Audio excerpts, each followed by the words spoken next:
Hello everyone, welcome back to my YouTube channel. I hope आप सब ठीक होंगे और अपना स्टडी बहुत अच्छे से कर रहे होंगे। जब से बीपीएससी का नोटिफिकेशन आया है कि जुलाई में एग्ज़ाम होने वाला है प्रीलिम्स, तब से एक ही कमेंट बार बार आ रहा है कि प्लीज़ आप बुक लिस्ट शेयर कीजिए जो सिर्फ प्रीलिम्स के लिए हो। तो आज मैं उसी से रिलेटेड वीडियो बनाने वाली हूँ। हो सकता है वीडियो थोड़ा लंबा हो जाए, बट मैं A to Z आपको डिटेल में एक्सप्लेन करूँगी कैसे मैं क्या फ़ॉलो करने वाली हूँ। A to Z मैं चीज़ बताऊँगी, तो हो सकता है वीडियो लंबा हो, तो आप लोग पूरा वीडियो ज़रूर देखिएगा। तो चलिए वीडियो स्टार्ट करते हैं। किसी भी एग्ज़ाम का तैयारी करने से पहले दो चीज़ बहुत ज़्यादा इंपॉर्टेंट होता है। फर्स्ट होता है उसका सिलेबस, सेकेंड होता है उसका PYQ। सिलेबस से आपको पता चलेगा हमें कौन कौन सा सब्जेक्ट पढ़ना है, कौन कौन सा टॉपिक पढ़ना है। सेकेंड है PYQ। PYQ देख के आपको पता चलेगा कि कहाँ कहाँ से क्वेश्चन आ रहा है, कैसे क्वेश्चन पूछा जा रहा है। तो सबसे पहले हम बात करते हैं PYQ के बारे में। तो PYQ के लिए मैं ये वाला बुक फॉलो करने वाली हूँ, तर्कश का, जो रोहित प्रियदर्शी सर का है, और ये बहुत अच्छे एक्सप्लेन वे में दिया हुआ है। मैं आपको दिखाती हूँ। मैंने अभी इसे ज़्यादा नहीं किया है, अब मैं स्टार्ट करी हूँ। जब से मतलब नोटिफिकेशन आया है तब से मैं इसको करना स्टार्ट की हूँ। और पहले तो मैं क्वेश्चन करती हूँ, मान लो ये क्वेश्चन है तो मेरे से ये क्वेश्चन नहीं हुआ तो फिर मैंने इसको राउंड कर दिया है और फिर इसका एक्सप्लेनेशन मैंने पढ़ा है, और जो जो मुझे नहीं पता था उसको मैंने ऐसे टिक किया हुआ है। तो ऐसे ही आपको जितना भी प्रीवियस ईयर क्वेश्चन है उसको अच्छे से देखना है, और मतलब अगर प्रीवियस ईयर से दोबारा कभी क्वेश्चन आता है तो वो नहीं छूटना चाहिए।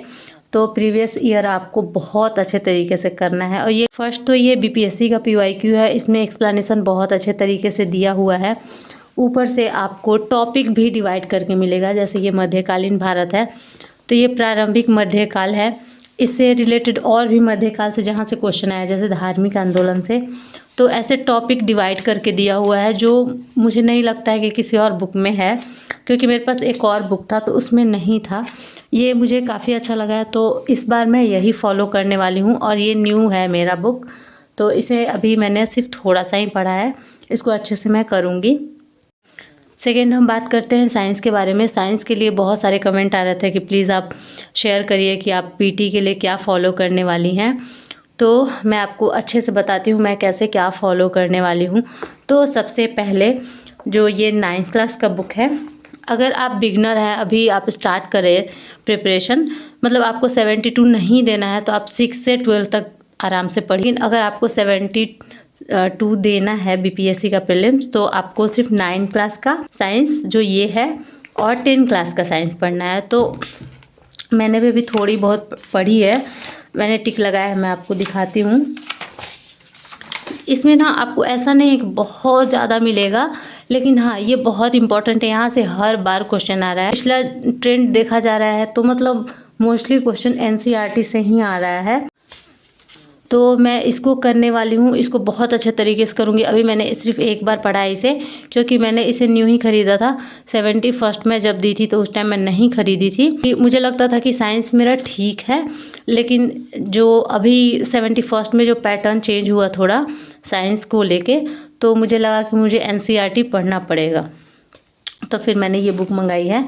ये 9th का आपको पढ़ना है साइंस के लिए, और 10th का भी पढ़ना पड़ेगा। 10th में मोस्टली मुझे लगता है कि फिजिक्स केमिस्ट्री, इसमें बायो नहीं है। बायो के लिए और भी बुक है, बट वो बहुत ज़्यादा लेंदी हो जाएगा, तो अभी मैं इसको ही करूँगी। और अगर कभी मैं करती हूँ तो आपको मैं वीडियो के थ्रू शेयर करती रहूँगी, बट मैंने अभी यही कन्फर्म किया है। 9 क्लास का 10 क्लास का करूँगी NCERT, और उसके साथ एक मेरे पास ये बुक है अरिहंत का सामान्य विज्ञान, तो इसको भी मैं बहुत अच्छे तरीके से करूँगी। इसमें तो मान लो आपको कॉन्सेप्ट मिल जाएगा, बट कुछ फैक्ट भी ऐसे होते हैं, ऐसा तो नहीं है सारा कॉन्सेप्ट बेसिस क्वेश्चन आएगा, मतलब कुछ डायरेक्ट फैक्ट भी आते हैं। तो फैक्ट के लिए मैं ये वाला बुक फॉलो करने वाली हूँ।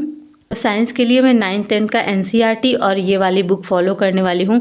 देखिए आपको बहुत सारे रिसोर्स के पीछे नहीं भागना है, आप कुछ लिमिटेड बुक रखिए, उसको मतलब बार बार पढ़िए। पहले ही क्लियर कर देती हूँ, कोई भी ऐसा बुक या ऐसा नोट्स या ऐसा कॉपी कुछ नहीं पढ़िए जिसको आप एग्ज़ाम से पहले, अभी से एग्ज़ाम से पहले तक आप उसको 4 बार नहीं पढ़ पाएंगे, उसको नहीं पढ़ना है। मैंने इसको अभी एक बार पढ़ लिया है, फिर मैं जो मतलब टिक लगाऊंगी, इम्पॉर्टेंट जो होगा उसको पढ़ूंगी। और जो भी मतलब इसमें भी है, तो मैंने इसमें भी कुछ चैप्टर्स किए हैं, मैं आपको दिखाती हूँ। मैंने टिक किया है अच्छे से कि मैंने क्या किया है क्या नहीं।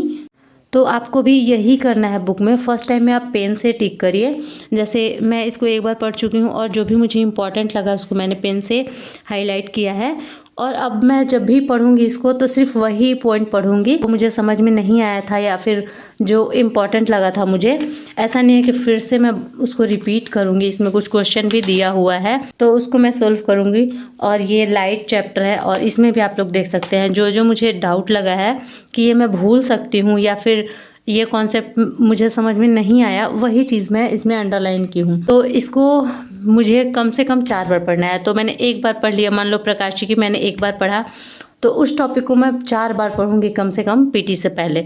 तो इसी वजह से मैं क्लियर पहले करती हूँ। कोई भी रिसोर्स आप तभी चूज़ कीजिए जिसको आप मतलब 4 बार तो कम से कम कर सकते हो, क्योंकि रिवीजन बहुत ज़्यादा ज़रूरी है। अगर आप रिवीजन नहीं करते हैं, मैं अपना पिछला गलती बताऊँ तो लैक ऑफ रिवीजन के कारण मेरा कुछ नंबर से नहीं हो पाया पीटी। तो इस बार मैं वो गलती नहीं करने वाली हूँ। पिछला बार मेरे कुछ नोट्स नहीं थे तो मैं अच्छे से रिवीजन नहीं कर पाई थी। लेकिन अगर आपके पास क्लास नोट्स भी हैं तो क्लास नोट्स को आप अच्छे से हाईलाइट कीजिए या उसका शॉर्ट नोट्स बना लीजिए और उसको आप अच्छे से पढ़िए। क्योंकि अगर आपने कभी भी नहीं पढ़ा है, लाइक साइंस आपका वीक है, आपने नहीं अच्छे से पढ़ा है, तो अभी आप हाईलाइट नहीं कर सकते क्योंकि आपको नहीं समझ में आएगा। तो मैं यही सजेस्ट करूँगी, आपको एनसीईआरटी आपने पढ़ी हो नहीं पढ़ी हो, लेकिन आपको एनसीईआरटी तो किसी भी कीमत पे करना है। अगर आप क्या क्लास नोट्स भी पढ़ रहे हैं फिर भी आपको एनसीईआरटी मस्ट है, मतलब इसको छोड़ना नहीं है। ग्रंथ है 9th-10th का जो है, आपको मान के चलना है कि ये ग्रंथ है। यहाँ से बहुत सारे क्वेश्चन आ रहे हैं तो आपको इसको बिल्कुल भी नहीं छोड़ना है। फिर आते हैं हम अब हिस्ट्री पे। तो हिस्ट्री का मैं पहले एंशिएंट का बात करती हूँ। एंशिएंट मैं करने वाली हूँ इससे लूसेंट से। आप लोग देख सकते हैं यहाँ पे मैंने टिक किया है कि कौन कौन सा चैप्टर मैं पढ़ चुकी हूँ। प्राचीन और मध्यकालीन, बस 2 इससे मैं करने वाली हूँ। तो जो भी मुझे इम्पॉर्टेंट लगेगा उसको मैं टिक करूँगी। इसमें मैंने अभी टिक नहीं किया है क्योंकि एक बार ही मैं इसको पढ़ी हूँ, तो मैं इसी को पढ़ूंगी। मतलब एंशिएंट इससे कर लूँगी और मेडिवल इससे करूँगी। इससे ज़्यादा मेडिवल और एंशिएंट से आता नहीं है डीप में। वैसे अगर आपने किसी का क्लास ले रखा होगा तो थोड़ा डीप में तो स्टडी किया ही होगा। आप एंशिएंट और मेडिवल के लिए लूसेंट करके चल जाइए, उससे बाहर क्वेश्चन नहीं आता है। आप थोड़ा सा दिमाग लगाएंगे, हो सकता है कि डायरेक्ट क्वेश्चन ना आए, आप थोड़ा दिमाग लगाएंगे वहाँ पे तो आपका क्वेश्चन बन जाएगा। मैं यही फॉलो करने वाली हूँ। देखिए आप लोग जो भी फॉलो कर रहे हैं उसको पेशेंटली अच्छे से फॉलो कीजिए, लेकिन हाँ इतना ज़्यादा मत फॉलो कीजिए कि उसको आप बार बार रिवाइज ना कर पाए। मैं बार बार बोल रही हूँ, रिवीजन मस्ट है, बहुत ज़्यादा इंपॉर्टेंट है। लूसेंट से ही अपना एंशिएंट और मेडिवल करने वाली हूँ। उसके बाद बात करते हैं मॉडर्न हिस्ट्री का। तो मॉडर्न हिस्ट्री का ये वाला मेरे पास बुक है स्पेक्ट्रम का, और स्पेक्ट्रम का मैं पढ़ी हूँ इस बुक को। मतलब जिन्होंने नहीं पढ़ा होगा तो उनके लिए हेक्टिक हो सकता है। देखो मैं पढ़ी हूँ इसको, अंडरलाइन भी मैंने बहुत सारी चीज़ें की हैं। हर जगह अंडरलाइन भी नहीं है, जो चीज़ मुझे लगता है कि मैं भूल जाऊँगी वो चीज़ें मैंने अंडरलाइन की हैं। और यहाँ पे मतलब इसको मैंने ज़्यादा बार तो नहीं किया है, लेकिन हाँ इसको मैं 2 बार पढ़ी हूँ। एक बार पढ़ी थी तो मैं अंडरलाइन नहीं की थी, फिर दूसरी बार पढ़ी हूँ तो कुछ कुछ अंडरलाइन की हूँ, कुछ नहीं भी की हूँ। तो इस तरह से है। और जब मैं बीपीएससी का प्रिपरेशन कर रही थी तो सबसे पहले जो मैं सब्जेक्ट पढ़ी थी यूट्यूब से पढ़ा था, और वो है हिस्ट्री, मॉडर्न हिस्ट्री। तो मैंने नोट्स बनाया था शुरू उस टाइम मुझे समझ में नहीं आ रहा था कैसे नोट्स बनाना है। तो ये मेरा नोट्स तो मतलब प्रॉपर बना हुआ है, बट इसमें उतना सफिशिएंट मतलब मटेरियल नहीं है। तो मैं सोच रही थी कि अपना ये नोट्स फॉलो कर लूँगी जो मैंने खुद से बनाया है बहुत अच्छे से। मतलब देखो अगर आप स्टार्ट प्रिपरेशन करते हो तो आपको अच्छे से पता नहीं होता है कि कैसे कैसे करना है। और लिटरली मुझे उस टाइम पता नहीं था कि स्टडी व्लॉग मतलब लोग बनाते होंगे, सच बता रही हूँ मैं। तो पता नहीं मेरे दिमाग में ऐसा कैसे आइडिया आया।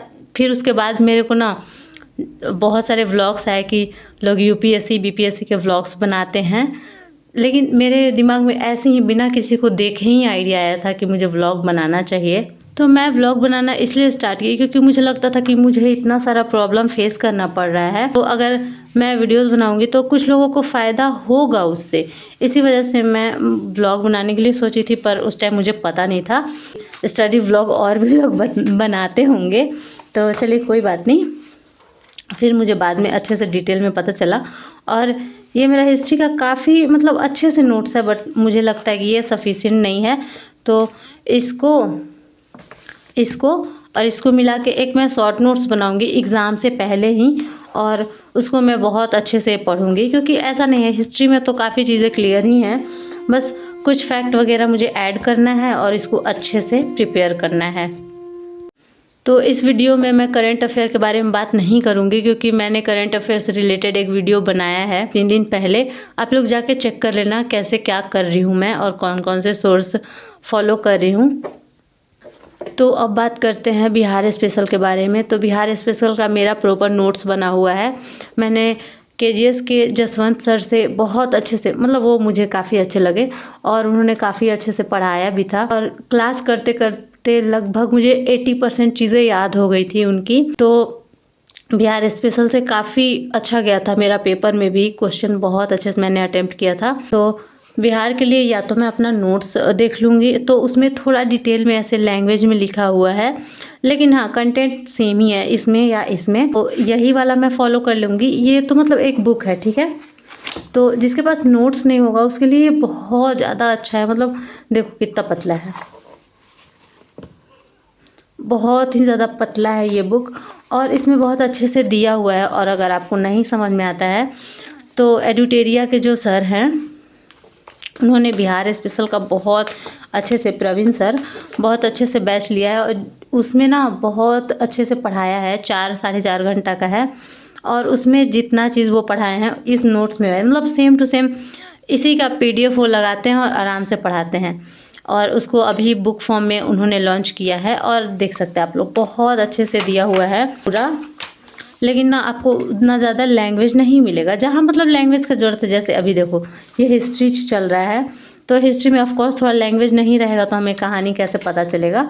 तो बहुत अच्छे से है। तो आप लोग मतलब नोट्स अगर नहीं बनाया, ज़रूरत भी नहीं है बनाने का, आप लोग इससे आराम से पढ़ सकते हो। शायद 100 रुपया या 90 रुपया का मिला था, हस्बैंड लेके आए थे, तो काफ़ी मुझे अच्छा लगा। कॉम्पैक्ट भी है, पतला भी है, जल्दी कवर भी हो जाएगा। तो बिहार के लिए या तो मैं अपना नोट्स पढ़ लूँगी या तो ये पढ़ लूँगी, मतलब दोनों सेम ही है। उसमें जो कंटेंट है वो इसमें है, तो ये थोड़ा देखने में पतला लगता है, नोट्स थोड़ा मोटा हो गया है क्योंकि उसमें थोड़ा ज़्यादा लैंग्वेज में लिखा हुआ है, तो इसके लिए मैं यही फॉलो कर लूँगी। तो अब बात करते हैं भूगोल का। तो भूगोल में आप किसी का भी वीडियो देख लीजिए, कोई भी टॉपर है, चाहे वो रैंक 1 लाया है, रैंक 2 लाया हो, या फिर कहीं भी, NCERT सबसे ज़्यादा इम्पॉर्टेंट है 11th क्लास का। तो NCERT में ये दोनों पढ़ूंगी, भौतिक पर्यावरण है और ये भौतिक भूगोल के मूल सिद्धांत। तो ये इंडिया वाला है और इसमें वर्ल्ड वाला है। तो मैंने दोनों बुक बहुत अच्छे से पढ़ा है, लगभग 2 बार मैं पढ़ी हूँ, फिर भी इसको मैं अभी पढ़ूंगी। और ये पूरा मतलब फट भी गया है, आप लोग देख सकते हैं, इधर का उधर हो गया है पेज। तो काफ़ी अच्छे से मैं पढ़ी थी। शुरू तो मैं जब पढ़ी थी ना, तो मुझे उतना अच्छे से समझ में नहीं आया था, लेकिन फिर मुझे धीरे धीरे समझ में आएगा। इसको 2-3 बार पढ़ी मैं तो ये भी मैंने काफ़ी अच्छे से पढ़ा है। देख सकते हैं यहाँ पे मैंने कुछ जो मतलब इतना दूर में लिखा हुआ है उसको ऐसे छोटे छोटे करके शॉर्ट में लिख दी हूँ, ताकि मुझे पूरा ना पढ़ना पड़े। और इसको भी मैंने काफ़ी अच्छे से कवर किया था। तो भूगोल का भी मेरा क्वेश्चन ज़्यादा गलत नहीं हुआ था, नहीं छूटा था। बट हाँ, रिवीजन बहुत ज़्यादा ज़रूरी है और इसको आप बहुत अच्छे से प्रिपेयर करके जाइएगा। तो भूगोल के लिए मैं यही फॉलो करने वाली हूँ। इसका मैं शॉर्ट नोट्स बना लूँगी, जैसे मैंने आप लोगों को दिखाया ना कि मैं कुछ कुछ ऐसे साइड में लिखी हूँ, तो यही सब करके और इसका मैं नोट्स बना लूँगी 1-1 पेज का। जैसे एक चैप्टर हुआ तो उसका एक चैप्टर का 1 पेज में, 2 चैप्टर का 2nd पेज में, ऐसे कर करके इसका 5-6 पेज में मैं नोट्स बना लूँगी। इन दोनों का मैं नोट्स बना लूँगी अच्छे से, ताकि मैं उसको बहुत ही ज़्यादा क्विकली रिवीजन कर सकूँ। क्योंकि देखिए एग्ज़ाम टाइम में आप ऑफ कोर्स बुक नहीं पढ़ सकते हैं, बट मैंने इस बुक को 2 बार पढ़ा है, तो फिर इस बुक को एक बार और मैं पढ़ूंगी और उसके शॉर्ट नोट्स बना लूँगी बहुत अच्छे तरीके से। आप लोग को मैं दिखाऊंगी भी आगे कि मैं कैसे शॉर्ट नोट्स बना रही हूँ। मैं दोनों का मतलब शॉर्ट नोट्स बना लूँगी बुक का, और मुझे कुछ फैक्ट कम लगेगा क्योंकि ये NCERT है, तो इसमें उतना आपको फैक्ट नहीं मिलेगा। ये बुक कॉन्सेप्ट बिल्डिंग के लिए होता है। तो जिसमें फैक्ट अगर कुछ आता है तो फैक्ट के लिए मैं ये वाला फॉलो कर लूँगी। थोड़ा आपको मतलब लग सकता है थोड़ा बुक मोटा है, बट हाँ इसमें सारा चीज़ नहीं करना है क्योंकि ये एनसीईआरटी बेस्ड है। जो इस बुक में है तो वो भी इस बुक में होगा, ठीक है। तो जो एक्स्ट्रा है जो इस बुक में नहीं मिला था आपको, वो आपको अंडरलाइन करना है अच्छे तरीके से, और या तो आप उसका नोट्स बना लो 1 पेज करके, या फिर इसका जो मैं शॉर्ट नोट्स बनाऊंगी तो इसी में वो चैप्टर का ऐड कर दूंगी। मैं तो आप लोग को भी यही सजेस्ट करूँगी कि जब आप लोग पढ़ोगे ना तो चैप्टर वाइज शॉर्ट नोट्स बना लेना, जिसको आप एग्ज़ाम टाइम में बहुत अच्छे से रिवीजन कर पाओगे। तो ये पढ़ने के बाद आपको ये पढ़ना है, और इसमें सिर्फ फैक्ट है यार, हो जाएगा इजीली, ऐसा नहीं आप लोग मत सोचिएगा कि बहुत ज़्यादा है। देखो ये जो बुक है जो 6 से 12th क्लास तक का एनसीईआरटी है उस पे बेस्ड है, ठीक है। तो जितना भी उसमें फैक्ट होगा 6 से 12 तक वो सारी चीज़ है, लेकिन जो चीज़ें एनसीईआरटी में नहीं हैं वो चीज़ें इसमें कुछ दी हुई हैं फैक्ट के तौर पे, तो इससे आपका कवर हो जाएगा और आपको ज़्यादा नहीं पढ़ना पड़ेगा, मेरा बिलीव कीजिए। क्योंकि ये पढ़ने के बाद आपको कुछ ही चीज़ें हैं जो इसमें मिलेंगी, तो भूगोल के लिए आप लोग ये फॉलो कर सकते हैं। 6 से 12 तक पढ़ने की ज़रूरत नहीं है, ये सबसे ज़्यादा इम्पॉर्टेंट है। और कमेंट में डेली एक कमेंट आ रहा है कि स्टैटिक के लिए कौन सा बुक पढ़ रही थी, तो ये वाली बुक है अरिहंत की, कैप्सूल करके आती है, हैंड रिटन नोट्स है, आप लोग देख सकते हैं।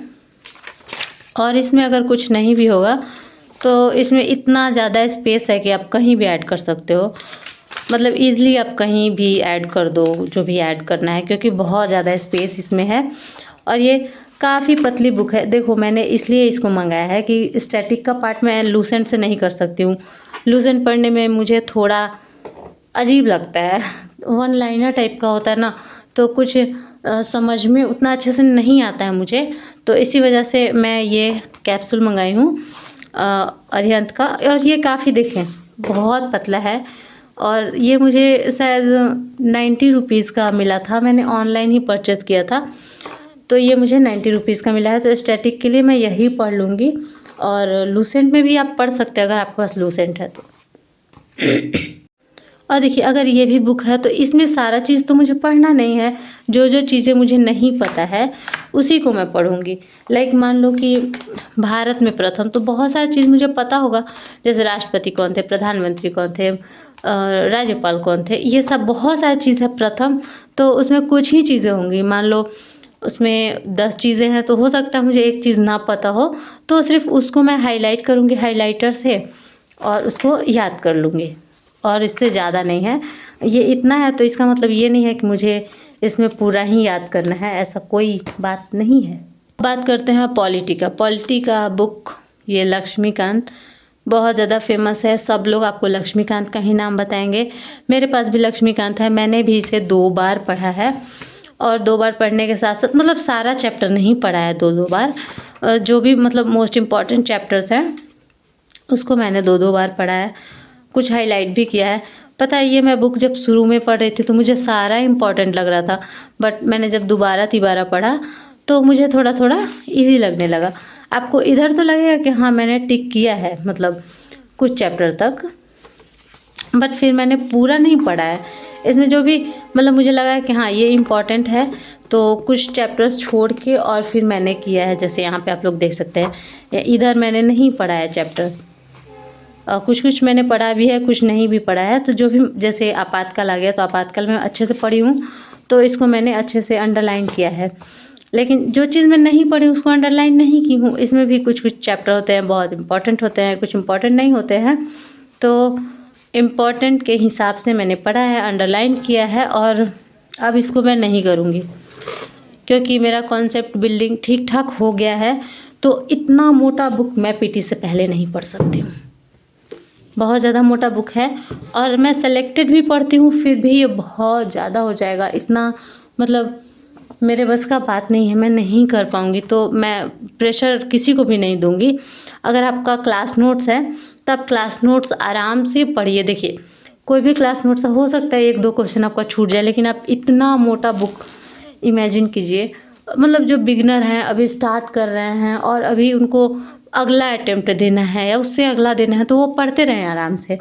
जैसे मैंने 71st में पढ़ा था लेकिन इस बार मैं नहीं पढ़ूँगी, क्योंकि एक बार मैं 1-2 बार मैं पढ़ चुकी हूँ, तो इसको मैं फिर अब साइड करूँगी और मैं पढ़ूँगी अपना नोट्स। और मैंने जहाँ से फर्स्ट टाइम पॉलिटी किया था, तो वहाँ पे मैंने इंग्लिश में किया था, ठीक है? जिसकी वजह से उसका मैं नोट्स प्रॉपर नहीं रखी थी, क्योंकि अगर मैं इंग्लिश में करती हूँ, तो फिर मुझे हिंदी के वर्ड्स जानने में दिक्कत होगा। इसी वजह से मैंने उसका नोट्स नहीं बनाया था, क्योंकि उसका नोट्स सर लिखवा नहीं रहे थे, उन्होंने पीडीएफ दे दिया था। तो फिर इसी वजह से मेरा प्रॉपर नोट्स नहीं बन पाया। तो मैं वैसे कोशिश की थी बनाने का, उसको हिंदी में लिखने का, बट बहुत ज़्यादा कन्फ्यूजन हो रहा था, हिंदी इंग्लिश मैं कर नहीं पा रही थी। तो इस वजह से मैंने फिर नोट्स नहीं बनाया और मैंने इस बुक को ही पढ़ा था। मैं अभी क्या फ़ॉलो करने वाली हूँ, वो मैं आपके साथ शेयर करती हूँ। तो ये नोट्स है, पॉलिटी का ही अभी नोट्स बन रहा है। और मैंने उनसे, अपने हस्बैंड से हेल्प मांगी थी कि प्लीज़ आप एक नोट्स मेरे लिए प्रिपेयर कर दीजिए। वो मेरे लिए नोट्स प्रिपेयर कर रहे हैं और बहुत अच्छे तरीके से कर रहे हैं, ठीक है। उनका राइटिंग थोड़ा सा मेरे से ख़राब है, मुझे अच्छे से उनका राइटिंग समझ में आता है, वो क्या लिखना चाहते हैं, वो क्या मतलब इसमें कहना चाहते हैं।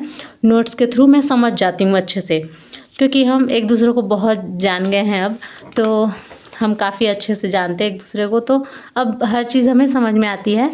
और मान लो मुझे कुछ नहीं भी समझ में आता है, तो मैं इनसे पूछ सकती हूँ कभी भी जब मेरा मन हो। तो अभी मैं आपको दिखाती हूँ कि ये वाला नोट्स कहाँ तक कंप्लीट हुआ है। इन्होंने बोला है कि मतलब मार्च तक मैं कंप्लीट कर दूँगा, तो अभी तो यहीं तक हुआ है।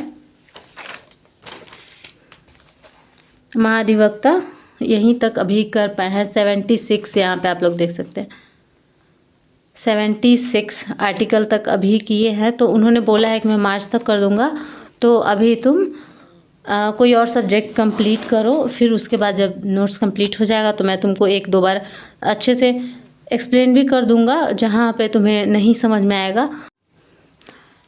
तो सारे सब्जेक्ट का आई थिंक मैंने बात कर लिया है। तो अब बात करते हैं कि हम क्वेश्चन कहाँ से प्रैक्टिस करें, क्योंकि ऐसा कोई भी वीडियो नहीं होता है कि लोग ये नहीं पूछते हैं कि क्वेश्चन कहाँ से प्रैक्टिस करना है, क्वेश्चन कहाँ से प्रैक्टिस करना है। मतलब मेरे वीडियो बनाने के बावजूद भी लोग वीडियो पूरा नहीं देखते हैं, लेकिन उसमें फिर से पूछते हैं कि क्वेश्चन कहाँ से प्रैक्टिस करना है। तो उसके लिए मैं आपको एक बुक सजेस्ट करती हूँ। वैसे ये बुक सबके पास होगा भी, लेकिन मैं थोड़ा आपको ये बताती हूँ कि कैसे करना है, मतलब अप्रोच बता रही हूँ। तो ये है मेरा साइंस का बुक। तो मैंने देखो शुरू में जब मैं पढ़ रही थी, तो मैंने सारे चैप्टर्स को किया था। आप लोग को मैं अच्छे से दिखाती हूँ, ये रहा। मैं जब शुरू किया था तो लाइन से पूरा ऐसे चैप्टर कर रही थी मैं, जिसकी वजह से आप देख सकते हैं बायो में मेरा कुछ भी नहीं हो पाया था।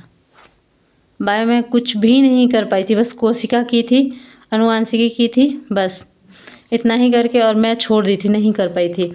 लेकिन अब की बार जो है मैंने इम्पॉर्टेंट जो चैप्टर्स हैं, जैसे मात्रक इकाई, और मैंने जिस पे स्टार लगाया है वो मैंने अच्छे से कंप्लीट कर लिया है।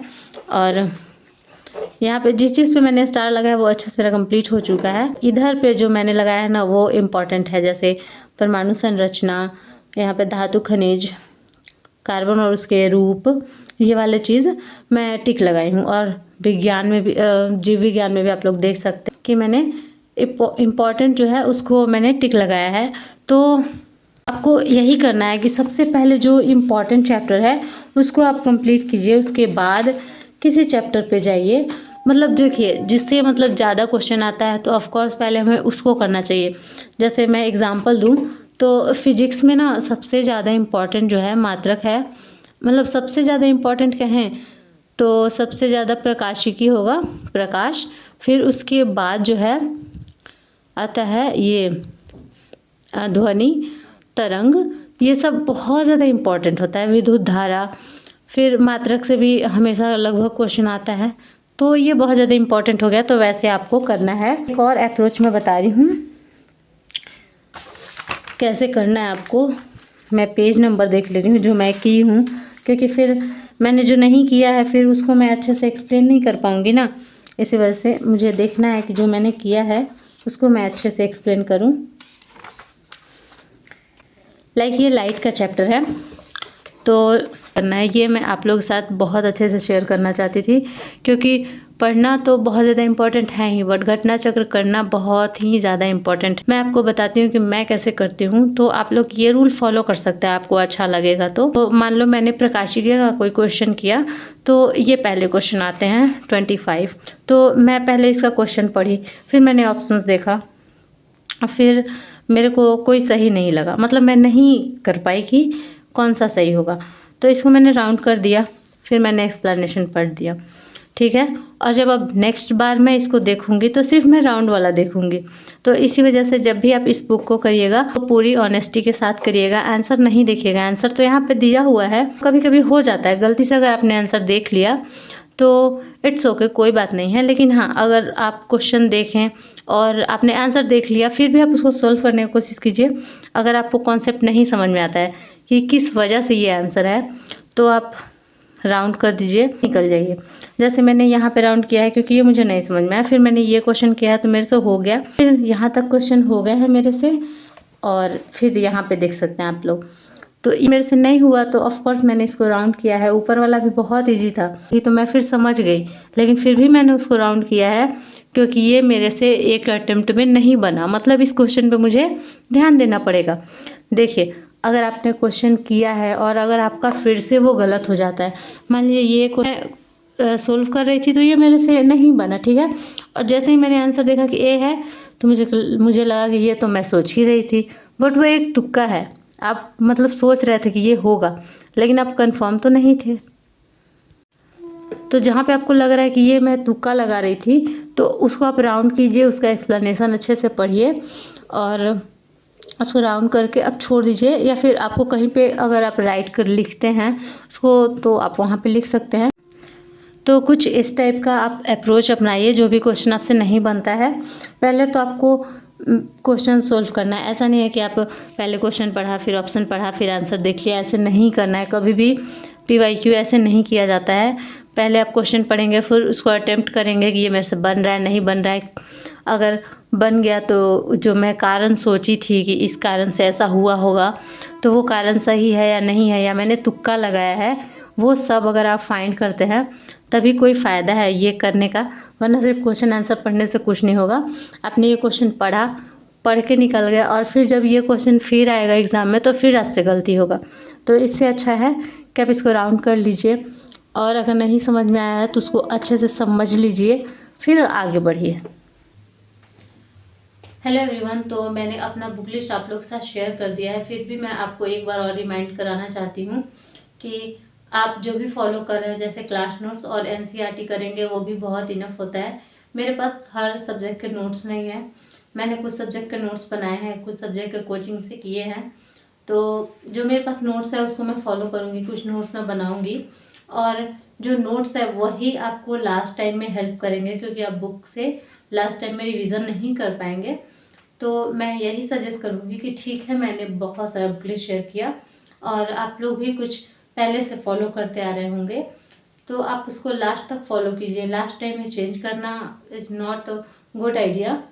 तो फिर क्योंकि इस पे भी बहुत सारे लोग कमेंट करने लगेंगे कि अपना तो कुछ हुआ नहीं है और आ जाते हैं शेयर करने। तो देखिए, मैं जो फॉलो कर रही हूँ, जो मेरे एक्सपीरियंस है, वो मैं आपके साथ शेयर कर रही हूँ।